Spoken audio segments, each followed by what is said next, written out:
मेरे प्रेस के मीडिया के साथियों का इस्तेकबाल करता हूं, उनका शुक्रिया अदा करता हूं और साथ ही साथ मैं उनसे माजरत भी करना चाहता हूं कि हम सब लोग साथ में हैं, सब लोग मुझे बहुत रिस्पेक्ट करते हैं, मगर मैं बर वक्त सब लोगों को याद नहीं कर सका। मेरी मजबूरी आप समझ सकते हैं। आज आप सब लोगों को याद करके बुलाने की ज़रूरत ऐसी है कि जो पिछले कई मरतबा से 3 हफ्तों से मैं एक बात देख रहा हूँ, पार्लियामेंट को इलेक्शन को लेकर के जो कुछ हमने बातचीत की, आज प्रचार खत्म होने हुआ तो पूरे मतदार संघ का 6 हलकों का जायजा क्या है, हर कोई अपने अपने तौर पर बोलता है। तो आवाम के सामने जो कुछ हमने बातें अभी तक रखी, आज की बात भी अब रखना भी है और जो कुछ मैंने तज्जिया किया वो आप आवाम के सामने रखने ताकि आने वाले नताइज कुछ अच्छे हो सके। 6 मतदार संघ है। मैं आप लोगों को याद दिलाना चाहता हूं कि इन 6 हलकों के अंदर मैंने पहले भी बोला था कि आवाम जो है 5 हलकों की आवाम, बेरोजगारी, किसानों के मसाइल, 5-10 सालों में सुभाष भामरे ने कुछ काम नहीं किया, उनके खेतों के पानी का मसला है, प्याज के दाम का मसला है, इन सब मसाइल पर वो लोग वोट देना चाह रहे थे। लेकिन हमारे यहाँ पर होता ये था कि हम लोग जो जलसा जुलूस करते थे, नारेबाजी करते थे, उसके असरात वहाँ पड़ते थे। इस मरतबा अल्लाह का शुक्र हुआ कि हमने जब बात की कि बहुत ज्यादा नारेबाजी और बहुत जलसा जुलूस नहीं करना है, कोई ऐसा इशू हमारी तरफ से उनको मिल नहीं सका जिसकी वजह से इलेक्शन को मजहबी रंग दिया जा सके और वो लोग परेशान हुए। मैंने जायजा लिया, हर जगह पर कई गांव में बीजेपी वालों को घुसने नहीं दिया गया प्रचार करने के लिए, और वो मसाइल जो उनके अपने जमीनी मसाइल थे, गैस सिलेंडर की महंगाई, पेट्रोल की महंगाई, ये सब मुद्दे वहां पर थे। लेकिन जाहिर सी बात है कि जब मजहबी बात आ जाती है तो सारे मुद्दे किनारे रह जाते और मजहबी रंग हमारे यहीं से पैदा होता था, ऐसा मेरा बोलना था। और अल्लाह का शुक्र हुआ कि जब जलसे जुलूस यहाँ नहीं हुए तो हमने कोई मौजू उनको दे ही नहीं पाया जिससे इलेक्शन मजहबी रंग पर चला जाए। वो लोग घबरा गए, परेशान हो गए।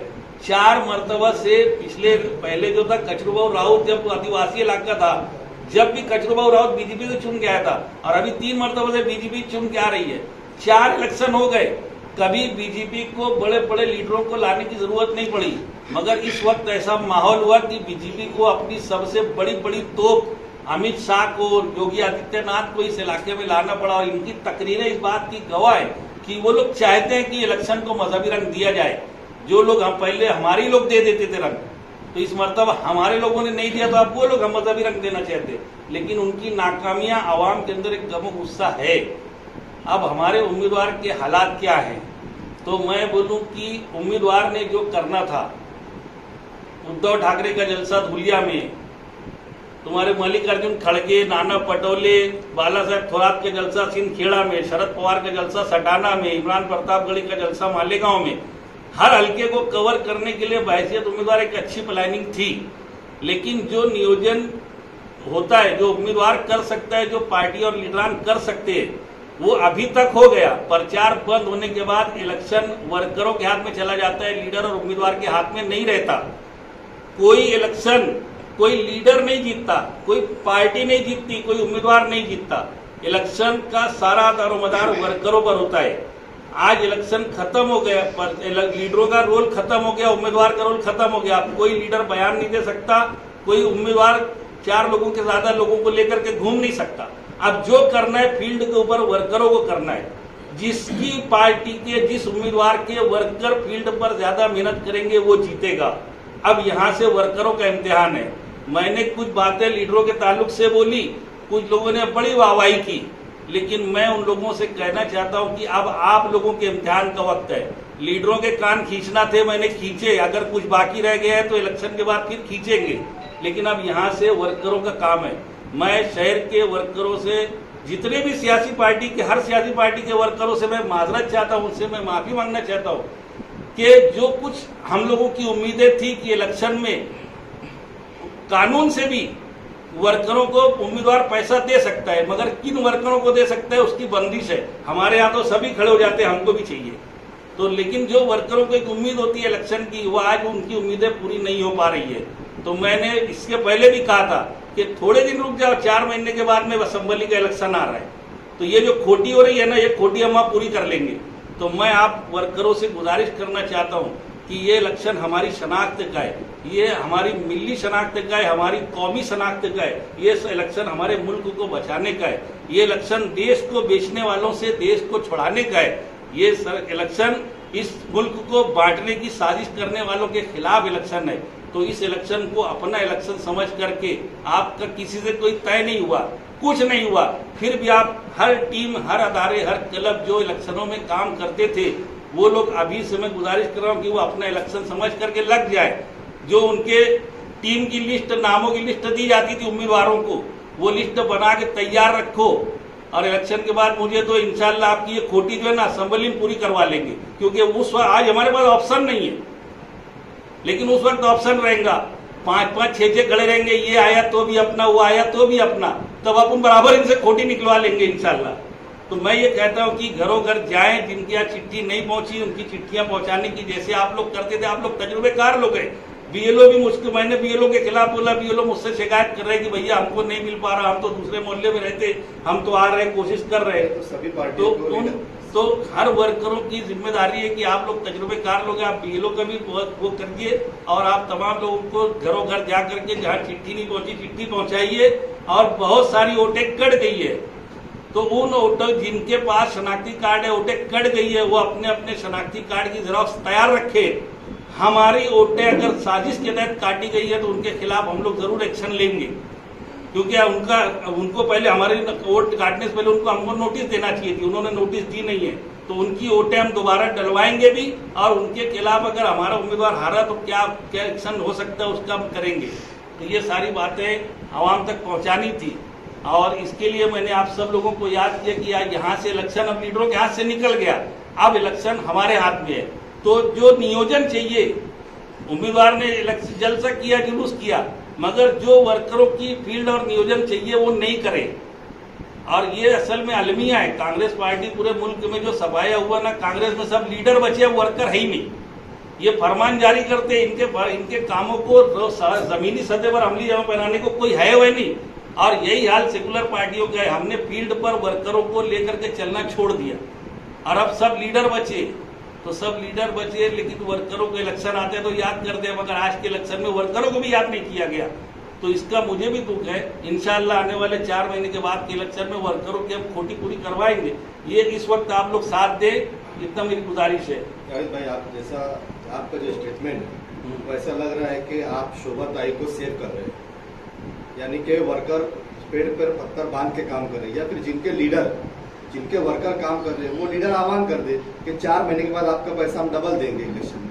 लेकिन मैं इसके पहले भी बोला कि पार्लियामेंट के इलेक्शन में उम्मीदवारी करने के लिए कोई हमारे हल्के में तैयार नहीं था। 20 लाख वोटरों के हल्के में, जबकि सुभाष भामरे की नाकारापन पूरे शहर में पूरे मतदार संघ में खुल के आ रहा है। आप देखिए जगह जगह की वीडियोस आ रही है कि किस तरीके से सुभाष भामरे की मुखालफत हो रही है, किस तरीके से लोग अपने मसाइल उठा रहे हैं। इनके खिलाफ एक अच्छा वक्त था कि कोई उम्मीदवार यहाँ पर हिम्मत करता, मगर जैसा कि हमारे मुफ्ती इस्माइल ने बोल दिया, एक ऑडियो आई थी उनकी कि तुम असेंबली इलेक्शन लड़े, पार्लियामेंट के इलेक्शन में लड़े रह गया, तो वो क्या बोले कि असेंबली लड़ा तो ये फला भी गए, आप क्या बेचूं।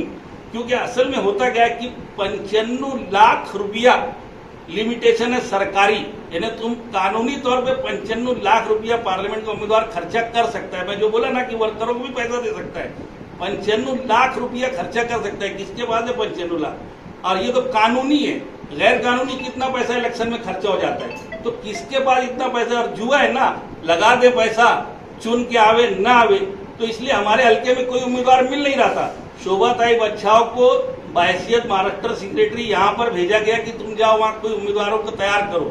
सब लोगों पर पूरी कहानी है, बाद में बताऊंगा, वक्त कम है।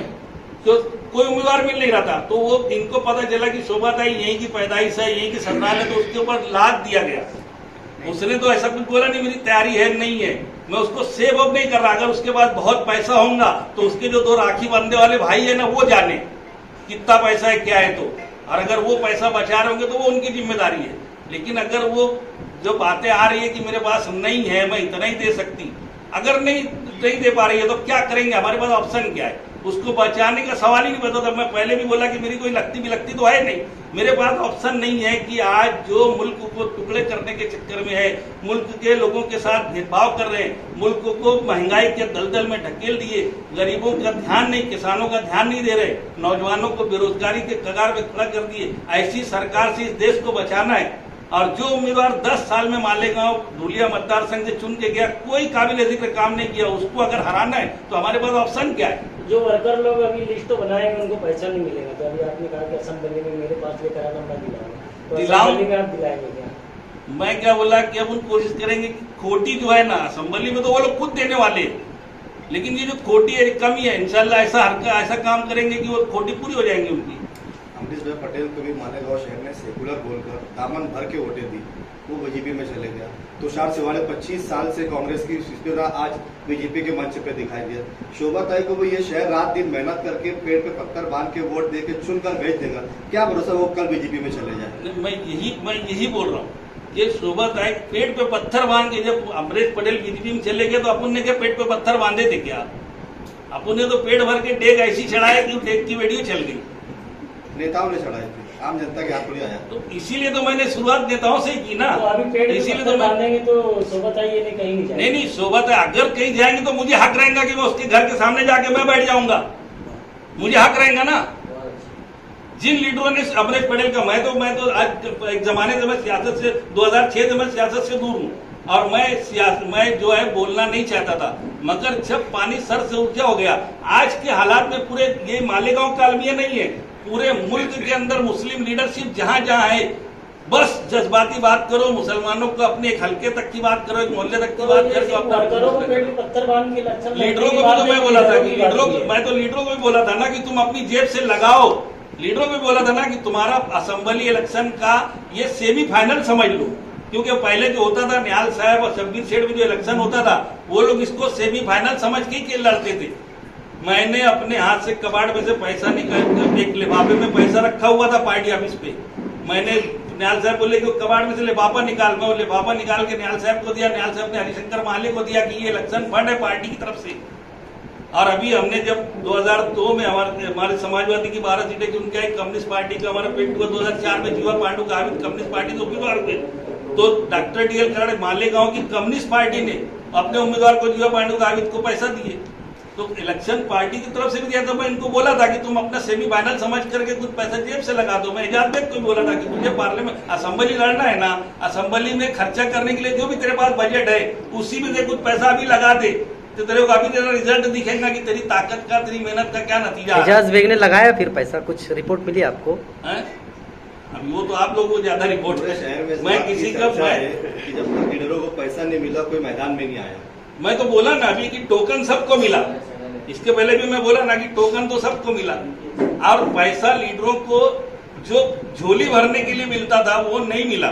पैसा अभी बात हुई जो कायदे से कि बूथ वाइज, यानी एक पेटी पर जो तुम एक पेटी पर एक यादी के ऊपर काम करने के लिए वर्करों के ऊपर कितना खर्चा आएगा वो हिसाब से बातचीत हुई, मगर लीडरों ने इतनी बदमाशी की कि वो यादी वर्करों को देने के बजाय वहां टीम खड़ी करने के बजाय मंडप लगा के बैठा दिए, और वो यादी का पैसा बचा लिए, टीमों का पैसा बचा लेंगे। क्या यादी फाइनल हो सकती है? आप पुराने जानकार। ये ऐसा है कि आचार संहिता है भैया, ये सब बातें अभी बोल आप बोल रहे हैं ना कि ये सब टोकन भी दिया गया, हाँ। यादी भी, तो आपको ये भी बातें मालूम होगी? तो मैं क्या बोला कि जो 95 लाख की इलेक्शन कमीशन की लिमिटेशन है, उस लिमिट के अंदर खर्चा किया जा रहा है और उसका हिसाब किताब इलेक्शन कमीशन को दिया जा रहा है। ठीक है।